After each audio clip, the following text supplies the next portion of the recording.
Hello, beautiful souls. This is Dr. Danny, physician astrologer. Welcome back to my channel. Today, we're going to talk about Scorpio and Ophiuchus season. Today is November 24th, and it is officially the start of Scorpio season in the actual sky. Nope, the sun is not in Sagittarius, and I'm going to show you. Okay, so let's get started here. We're going to have some fun today.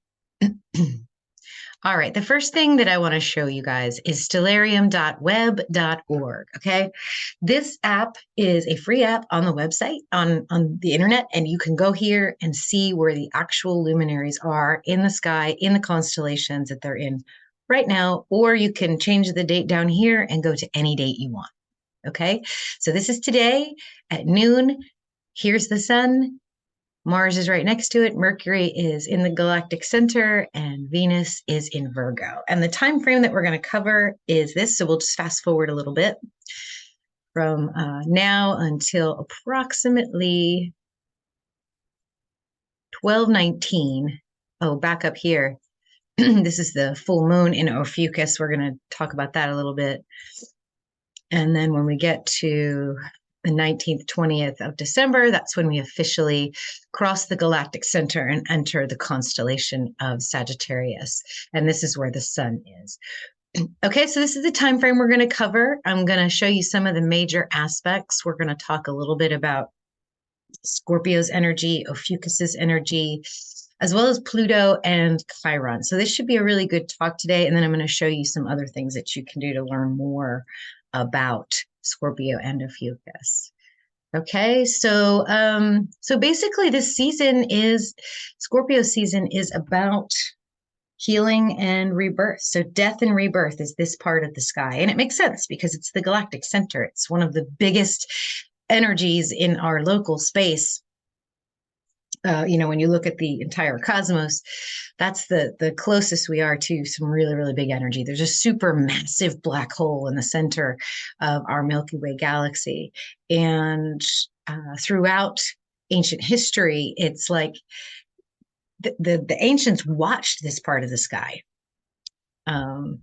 So before I get into this a little bit, let's just talk a little bit about Scorpio right now. I'm going to bring up this is part of the slide deck for my introductory course, level 1 in interpreting a natal chart. So these slides are for you. This is a free course. If you want to go and pick that up, I'll show you where to get that. So this is Scorpio. Scorpio is a constellation that is ruled by Pluto. Traditional ruler was Mars. And the Scorpio energy is basically the poison is the cure. It is a magnetic and addicting energy. It is creative and destructive. It is interested in the hidden. It's an intuitive energy. It's also a secretive energy. It's very deep and probing. Scorpio energy basically goes where no one wants to go, to the dark and the hidden. So those that have a lot of Scorpio energy, they tend to want to go really deep. They want to talk about the niceties, like, hey, how's your mom? How's your car? How's your house? They want to get deep. Like, what is your soul telling you today? That's what Scorpio energy is doing. So if you've ever known those people that aren't really good at small talk, but once you get them one-on-one and they go real deep with you, that's a very Scorpio energy. And so essentially it goes to the places where no one wants to go: death, sex, blood, gore, the evil. That's all Scorpio energy. What is that? Why is that so? Let's get into it, tear it apart, look at it, and find out how we can heal from it. So a lot of the energy that's sort of been held back in Libra season, where we're being polite and cordial, now it's going to come out. This is a very open season. Things are about to get obvious. Anything that was hidden or subdued will reveal itself to you while the sun is in this energy. Okay, let's talk a little bit about Ophiuchus. Oh, let me show you the sun sign dates of Scorpio. This is actually based on the midpoint boundaries, but this is a tough space in sidereal astrology to literally say the boundary of Scorpio ends here and Scorpio and Ophiuchus starts here and ends here. It's hard to say that. This space looks a little bit different in the sky when you look at the actual zodiac belt. We're going to look at that in just a second.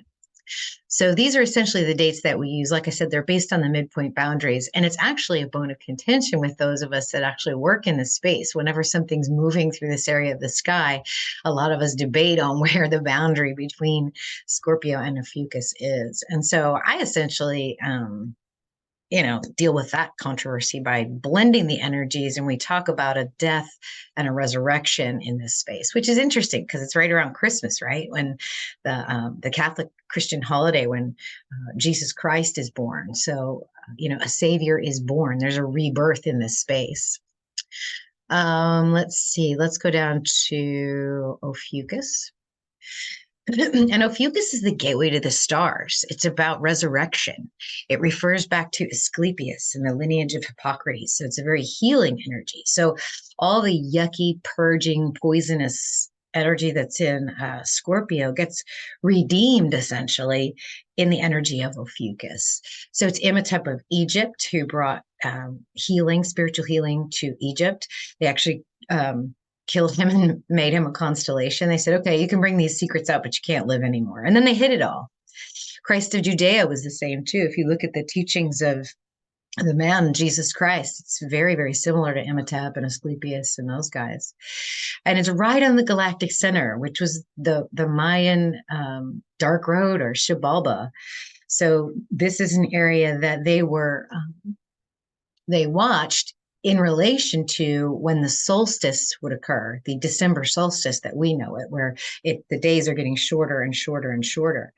And when Ophiuchus lined up with the solstice, that's when that Mayan calendar, that long count actually ended. So it shows a turning of the page for the Mayans, each of their epochs or their eras that they were able to calculate all the way up until 2012. Was because of the location of the Galactic Center with the solstice, with the winter solstice in the Northern Hemisphere. Okay, so you'll notice that it's very, very close to the solstice when Ophiuchus season actually ends. It's on December 19th or 20th, and the solstice is within those days. So this is the wounded healer in Ophiuchus.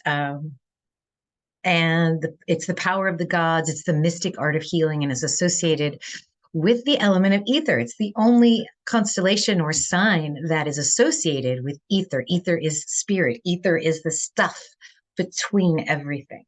It's what the strings and rings and brains of advanced theoretical physics lives.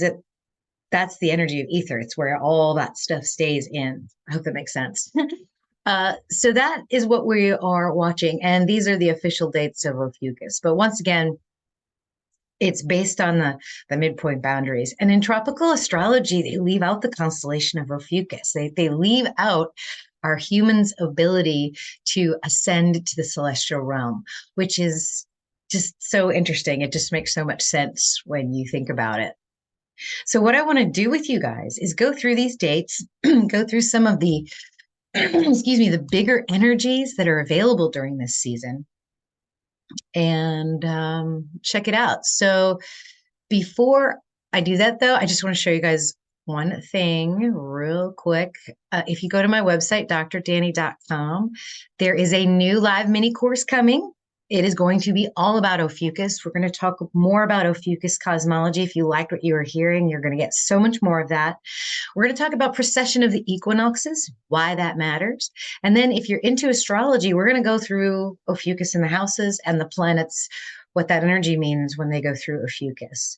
It's $33 to enroll, but you can put thank you 33 when you check out and get it for $22 because I am doing a holiday special until the end of the year where everything that I do is 33% off. So please come check these websites out. I'm going to leave the links in the comments and in the description below so you can check out what I do. I do a lot, y'all. I have recorded natal chart readings. I do Venus forecasts for you. You got a newborn baby in your family?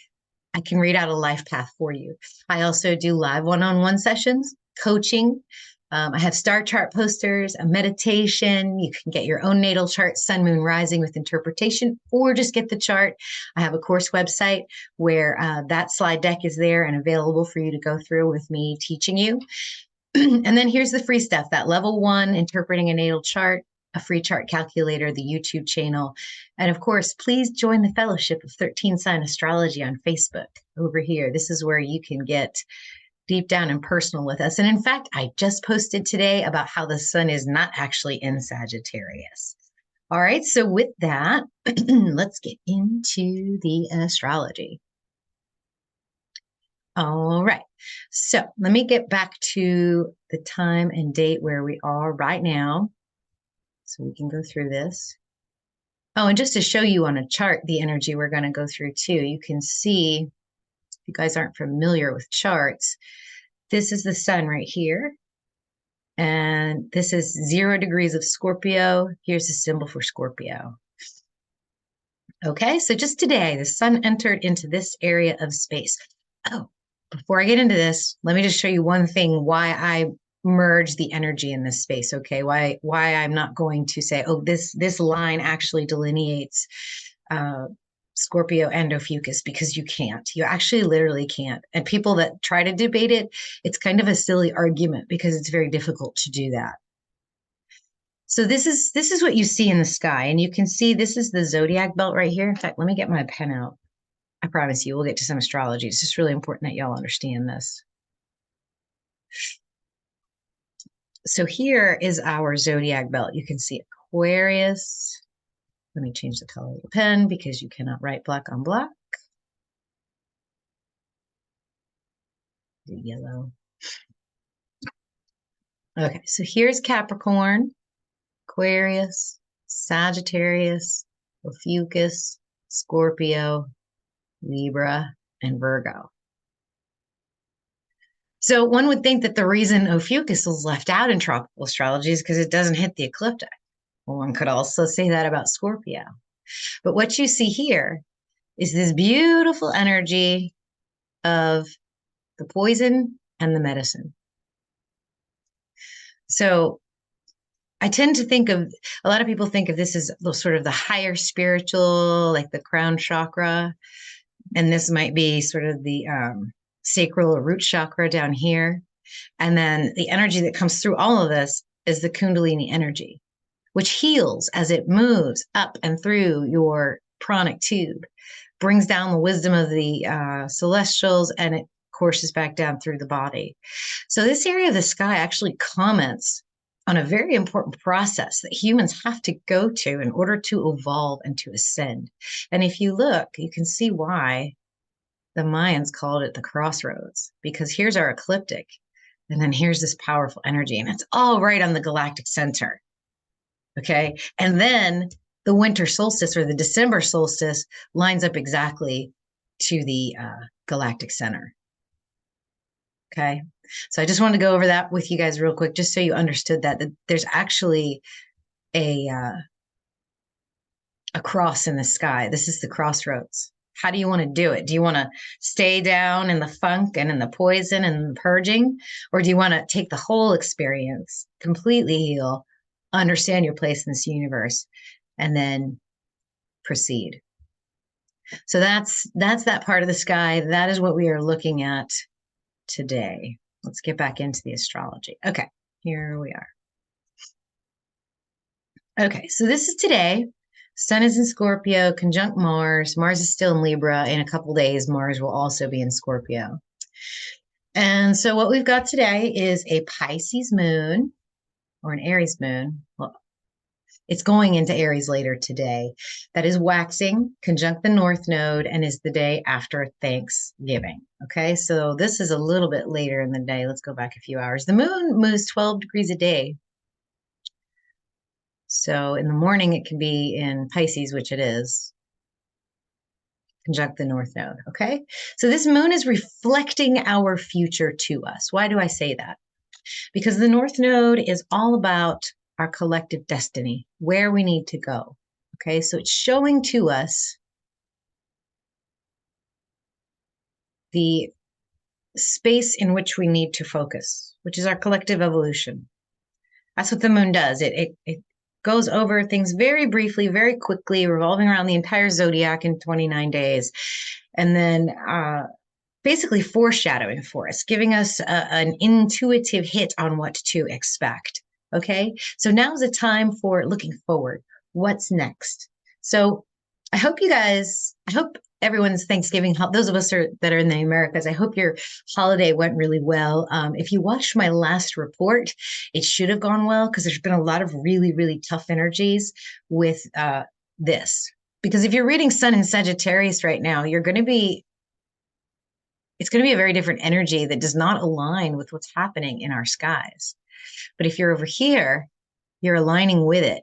So it's like when you see a frequency wave like this, if you want to cancel out the tough frequency waves, you're going to come at it like this so that the summation of the frequency is an even keel line. Okay. But if you're vibing on Sagittarius and you come at it like this, your waves are out of sync. This is not a harmonious pattern. So that's the difference between harmonizing with the cosmos and harmonizing with a calendar that is merely a human construct. So anyway, I hope y'all's holiday went really well. Even if you didn't watch my video, I hope it went well. And if it didn't, here's the good news. You're either feeling rejuvenated right now or you're about to start the healing process. And so a lot of times this season for me is about letting the healing begin. All right. So in Sagittarius, you're already healed. Healing needs to begin here. And maybe if you're tropical and you already did some Scorpio work in Libra, that's great. This is going to feel like a good time for you. So it just depends. Sometimes it works and sometimes it doesn't with tropical. On the 25th, we are going to conjunct Jupiter and Aries with our moon. So let's go ahead one day here. Here you have the moon conjunct Jupiter and Aries. And this is going to feel like a refreshing boost of confidence and faith. So that may feel a little Sagittarius, right? But it's not. It's basically like, okay, yeah, I feel good. I'm ready to begin this process of healing. On the 26th, moon conjuncts Uranus as it enters into Taurus. This is a feeling of freedom. So Sunday's going to feel really good too. Actually, where are we? Today's Friday. Yeah. So Sunday's going to feel really good too because it's a Taurus moon. Taurus moons are really nice. All right. Let's talk about this Taurus moon though. There's a lot of energies. We're just going to pause here because this is actually the full moon. I'm going to go back to the exact moment of the full moon right here. Oops, I went days. Sorry. Let's go forward back to the 27th. We're going to go through a few hours. This is Prometheus Capricorn software, you guys. This is a great software if you are interested in True Sky Sidereal because it's almost like a sky map for you. If you understand astrology and you understand all these symbols, this is such a great software. You can get a 30-day free trial. It used to be hard because you had to download the settings separately, but now I believe it's included in there. So y'all should check this software out if you want to do this kind of astrology. Mastering the Zodiacs, where you get it. All right, here is the full moon. So first we have Sun and Mars opposing the moon in Taurus. So this energy, Taurus is Venus's house. It's a very sensual, very down-to-earth, practical energy. The moon is feminine, emotional, reflecting, and loving. So this feels powerfully sensual.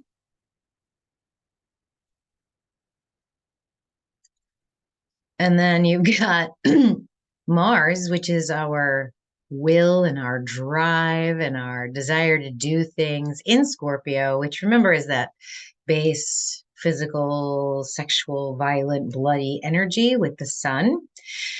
So powerfully sensual with aggressively sexual. I'm sorry, this is just the energy I got when I was feeling it out. aggressive, sexual. So that's a tough energy to behave yourself, really. I mean, you're going to have, if it's not a sexual energy, it's driven, whatever it is you want to do is driven by that. It's almost a base physical urge that you cannot deny. Okay, so that energy is going to be there on Monday, balanced by a powerfully sensual energy. And that's not the end of it. Saturn T squares this energy. So you are going to have to behave yourself, right?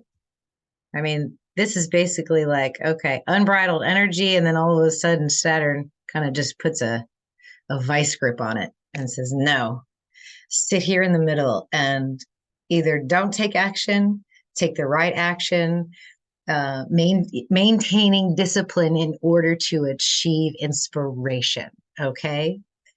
Your creative energy is very similar to the energy that you can feel when you are aroused. Creative energy feels like arousal energy, but if you use it in a way that is inappropriate or not for the specific situation in which you need it, it can end up being something that's tough, something that feels like it's out of your control.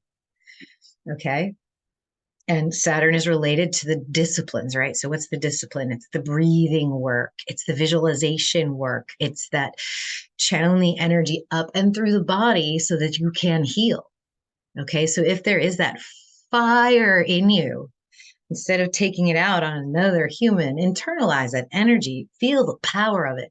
Use breathing, use Kundalini exercises, get that energy to go up and through your chakras. It's much more creative, much more healing, much more energetic, the higher it goes up in the chakras. So if you're feeling it in the base, pull it through, pull it up, pull it up, pull it up through the heart, through the throat, through the third eye.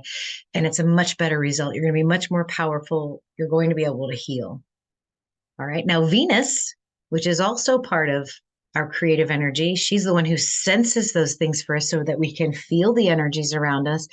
She's popping into this space where the last solar eclipse was on our nodes. So the nodes are related to the moon, right? So what's happening with our nodes? You've got Venus conjunct the south node, and you've got Chiron conjunct the north node. So this south node is our karma, our habits, our knowledge we're born with. And this is remembering the ancient power of creation. Remember creation.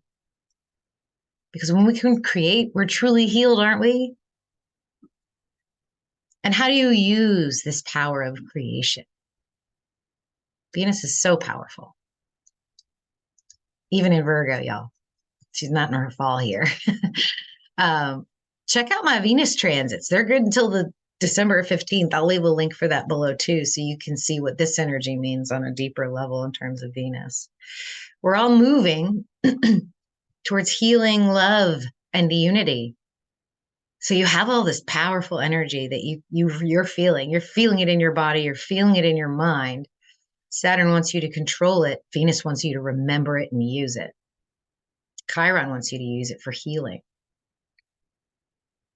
So healing, love, writing is terrible, love and unity.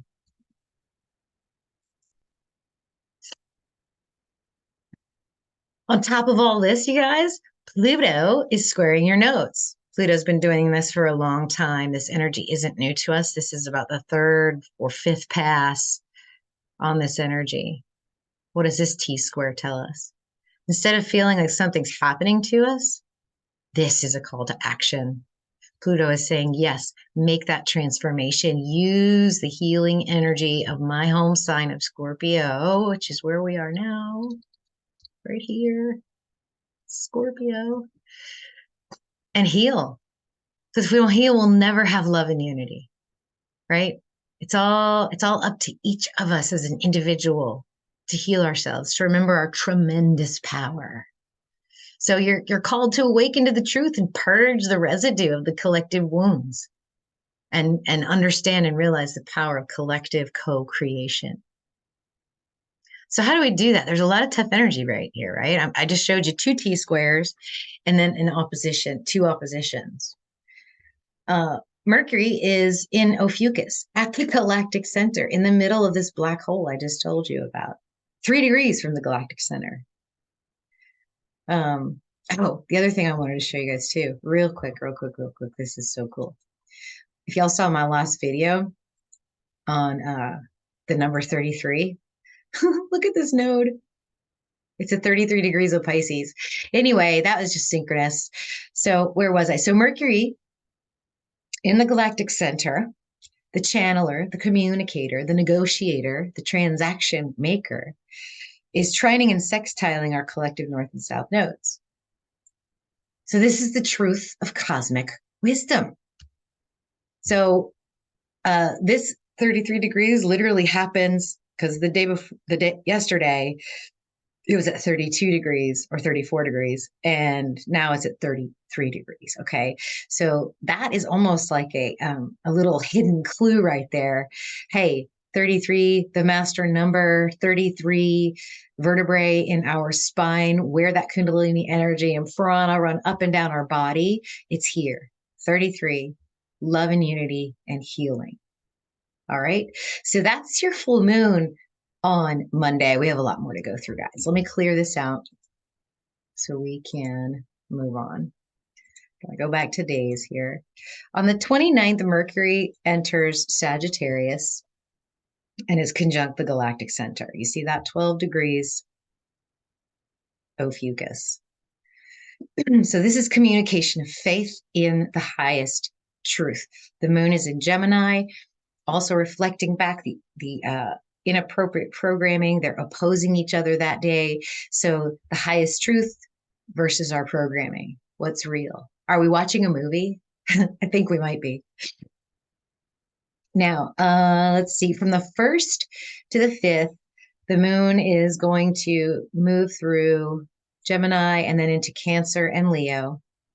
I don't know about you guys, but this is always a hard spot for me for the moon. Every time the moon is in the early part of Leo, it's opposing my natal moon, it's conjunct my natal sun.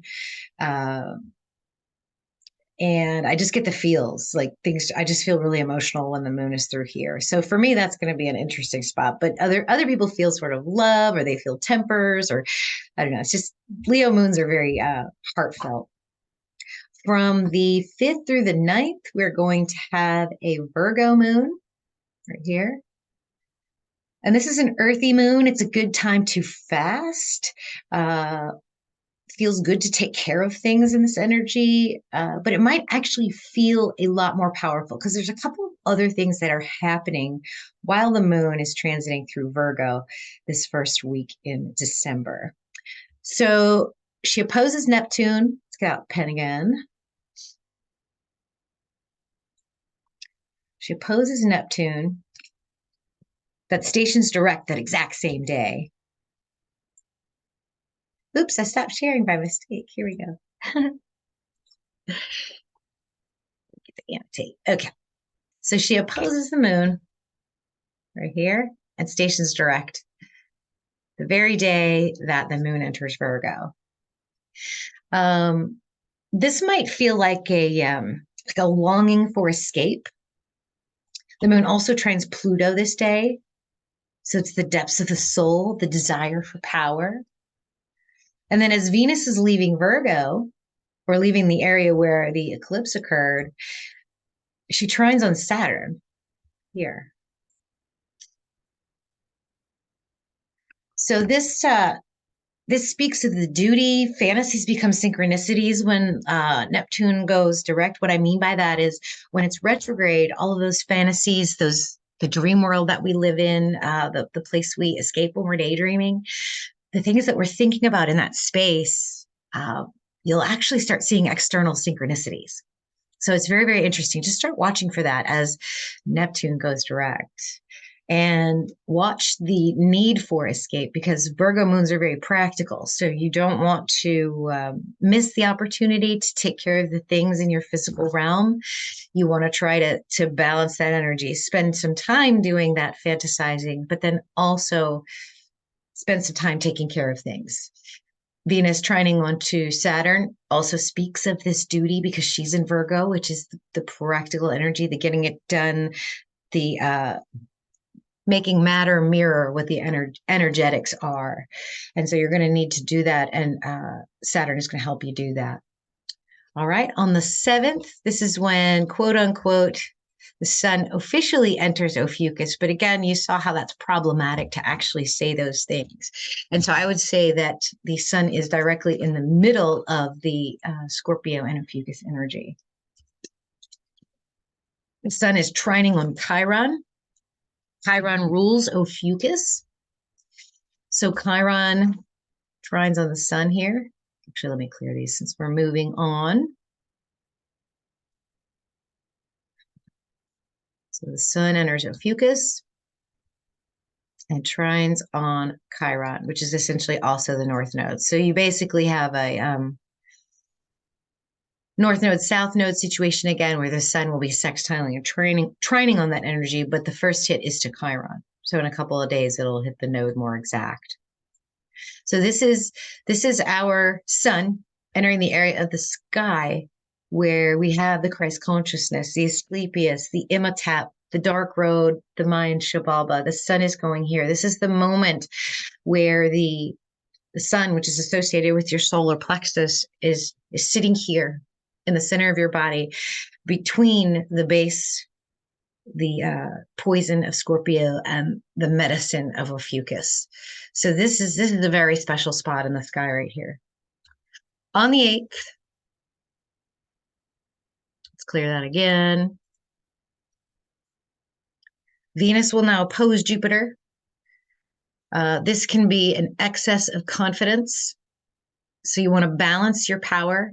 You already know that on this full moon, how much powerful energy there was there and how responsible we have to be with using it. Jupiter's going to make you feel like you can do anything with that. So you want to make sure you're not over exaggerating, not being overly confident in your power, because we're all still just learning how to use this. So I'm not saying I'm a master or that I'm a master 33. I'm just saying I'm a teacher and I'm teaching you what I know. But this is some very powerful energy. And when we learn how to use it, we can really heal ourselves and everyone else around us. The moon conjuncts Venus on the 9th of December. This is the energy of the Divine Mother.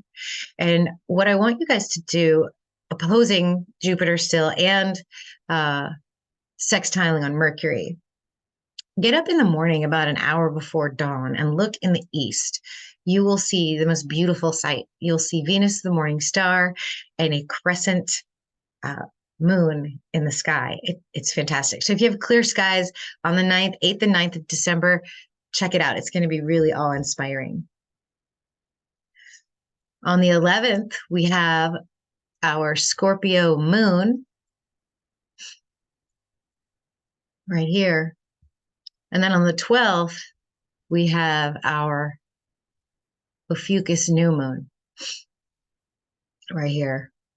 Let me go forward a few hours. We'll go to the exact moment of this new moon. I'm going to do a video a little bit later about this new moon in particular and the intentions that we can set for this coming energy, because this is in the middle of Ophiuchus. This is the Galactic Center new moon, trining on Chiron and the North Node and sextiling the South Node. Once again, speaking to our collective cosmic evolution, pointing to our ability as co-creators of our collective reality. Mercury will station retrograde on this day as well. Let me get a pen. There's a lot of energy this day. This is the 12th.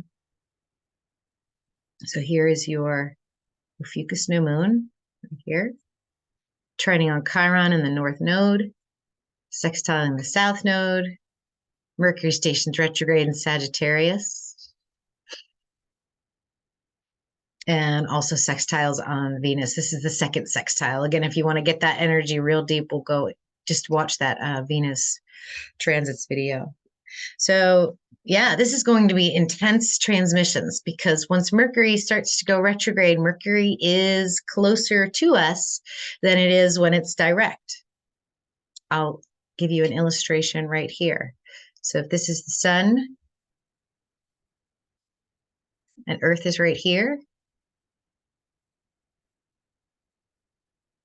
Okay. Mercury has been coming around the sun like this. And when it gets to about here is when it stations retrograde, because from our perspective, Mercury moves really quickly and it is going in the opposite direction. So as Mercury stations retrograde, it increases in power because it gets closer to our planet. So the gravity wells of these two planets begin interacting. Even though Mercury is still closer to the sun, it's closer to us than when it's on the other side. So this is the retrograde right here. Okay. So intense transmissions from that area of space, still pretty close to the galactic center. Sun, moon are commenting on that. Mars is still very close to everything in Scorpio, sextiling on our collective nodes. And the north node is healing. The north node is Chiron. And the sextiling with Venus, remember, Venus attains enlightenment through experience of the senses. And one of the senses is hearing. So hearing, listening, understanding the transmissions from Mercury. So listen up. It's going to be a time of listening here. And really listening deep in your soul. Yeah, it's going to be an interesting video. All right, we're getting closer to the end here. When we get to the 15th, let's move forward on that. You guys doing good? All right, let's see. Yeah, Venus will enter Libra on the 15th of December. Mars will enter Ophiuchus, officially, unofficially. You know, remember, that's a blended area of the sky. Oh, yeah. And then what I wanted to talk about too, real quick, because I hadn't mentioned this in my Venus videos in a while, but if you have been following the Venus work, we started watching Venus, studying her real closely when she entered into the constellation of Taurus back in April. Over the summer and spring, we watched her move through Gemini, Cancer, Leo, retrograde to Leo, into Cancer, back through Leo again. She spent a lot of time in Leo. And once she's completed through Virgo, her speed is increasing. And Virgo is where she started the first day of this particular cycle that she's in. And now she is on the end of this cycle, which will end in June of next year, where she'll be behind the sun. But all the other planets, she was able to sort of pass over, overcome, reconcile the energies, but she hasn't quite caught up to Mars yet. They got real close when she was retrograde in Leo. But once she went retrograde, she went one way and Mars went the other way. And now they're both going in the same direction, but she's faster. And the two of them will meet up again. And I think it's in February. So we'll watch that energy. But Venus is going to finally catch up to this energy here. So I'm excited to see what that means. So sun, moon conjuncts Pluto on this day as well. And then the moon will enter Capricorn. So this is depths of the soul right here as well. This is a combined energy of the empowerment of Pluto and the reflective feeling magnetic energy of our moons. Once again, very powerful energy. And I believe the square that Pluto's been doing to our nodes is finally breaking apart, which is such good news. So we might actually be feeling really good now. If we've taken that call to action, we're going to feel very powerful in this energy. And Capricorn energy is also very striving, very work oriented. So we're going to see things being accomplished here. On the 17th, the moon enters Aquarius and conjuncts with Saturn. So this is understanding the responsibilities to our collective. There's a sextile to Jupiter and a sextile to Mercury. So it's going to feel really, really good. The week before Christmas is going to feel really nice as the sun approaches the energy of Sagittarius. On the 19th, the moon enters into Pisces once again, where it was over the Thanksgiving weekend, conjuncts to Neptune. And then on the 20th, the sun enters Sagittarius, or the 19th. Okay, so that is your Scorpio and Ophiuchus season. Very different energy than what you would feel if the sun's moving through Sagittarius, okay? So I just wanted you guys to understand on a deeper level what it is we're looking at, what we're dealing with here. And I want you to to work with me. So check out my links below. Let's see what's coming up. I am going to be putting out in a couple of weeks a new Venus video for Libra. It'll be a shorter transit because she's only through Libra for about 2 or 3 weeks. And then I'll do a combined Scorpio and Ophiuchus season for her in January. But do keep an eye on that because that's a lot of fun. Also, don't forget 33% off everything I do because I love you and I'm thankful for you. And I'm so grateful you're here. Please check out that link and get the deal so you guys can take advantage of my services. And then keep your eyes peeled also for the Ophiuchus live course. That's going to be December 9th at 10 a.m. Central Standard Time. If you can't catch the live, enroll and register anyway, because I'll send you a video link of the class. All right, that's all I want to tell you. I hope you guys have a wonderful day. Thank you so much. Namaste.